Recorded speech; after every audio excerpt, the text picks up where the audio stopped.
You got trade tensions. We've been talking about it a lot the last few weeks. They're escalating after Donald Trump imposed his first worldwide tariff on metals. Sharon, a 25% tax on all steel and aluminium coming into the United States has taken effect on Wednesday.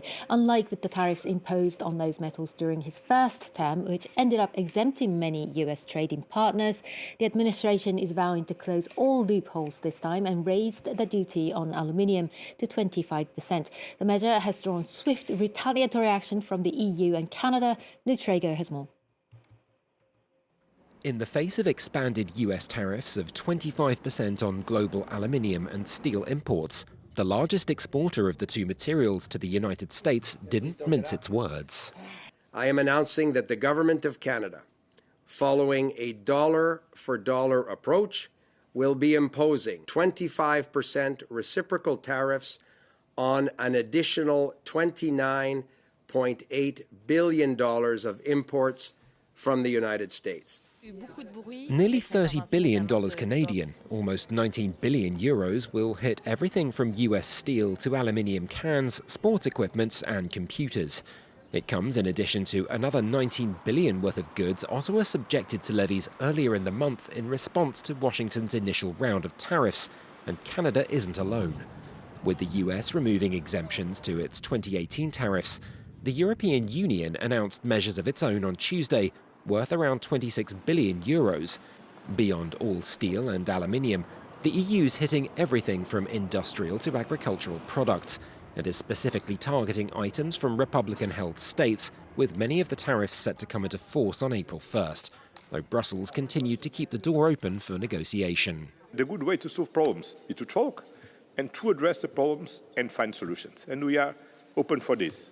The good way is to de-escalate, talk, solve problems and continue as good partners. Other countries are for now holding off. Mexico and Australia have so far refused to institute their own levies, and the United Kingdom is negotiating a separate long-term trade deal with Washington. Well, as other countries hit back at those tariffs, Donald Trump is again warning of further action. Yeah, doubling down. While speaking with Ireland's Prime Minister in the Oval Office, he again criticised the European Union of treating the United States, quote, very badly for a long time, even accusing Ireland of, quote, taking away American pharmaceutical and other companies. He also criticised the EU's antitrust action against the US tech giants. Trump then warned about his next planned salvo, the so-called reciprocal tariffs slated for April the 2nd on all trading partners. Let's take a listen. The EU was set up in order to take advantage of the United States. As you know, we're going to be doing reciprocal tariffs. So whatever they charge us, we're charging them.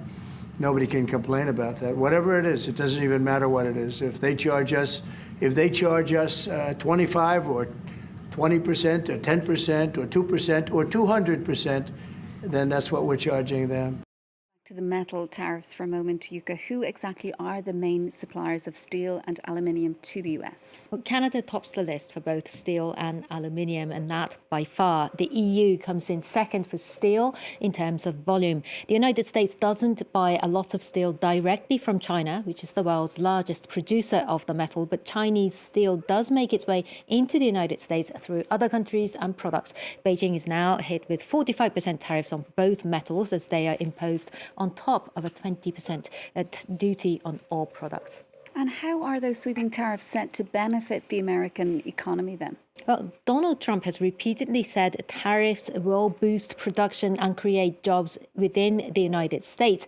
The 2018 metal tariffs did have some positive impact on the US domestic steel industry, but also negatively affected other sectors downstream, according to a report by the United States International Trade Commission.